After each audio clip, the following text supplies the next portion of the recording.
Hey guys, Chip Kosei here with Kosei Law Firm and the NOLA Brain Injury Support and Resource official Facebook group. If you've been following the NFL concussion litigation, you'll hear about these three letters, CTE, which stands for chronic traumatic encephalopathy. And what that is a condition that results in football players that are involved in contact sports from repeated blows to the head. And the theory behind it is that the more you concuss or jostle the brain, with each successive force, the effects on the brain are exponential. Now, why am I bringing this up? Because in a traumatic brain injury situation, the same theory holds true. So, in a litigation world, and if you're dealing with, say, a spinal injury or some sort of a knee injury or whatever, the thing that we hear all the time is, well, this accident didn't cause the problem. It pre-existed this, and so therefore, we shouldn't be held at all accountable, or at least not as accountable, because we're only responsible for however much worse it got because of this accident.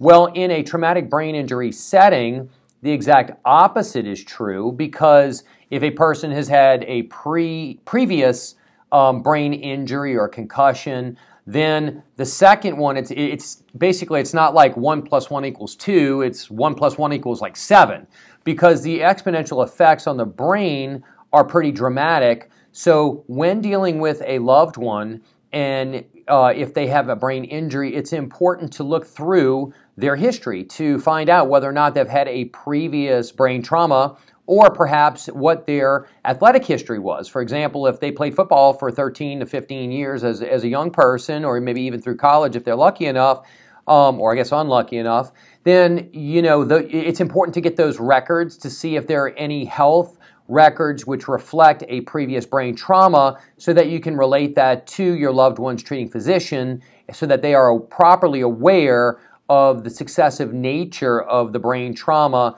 so that a proper diagnosis and treatment regimen can be put into place, and determine also whether there's been any previous imaging which has shown that, so that it can be correlated with any updated imaging and give the doctor a full picture of what's going on. Take care of your loved ones out there. We'll talk again soon. Thank you.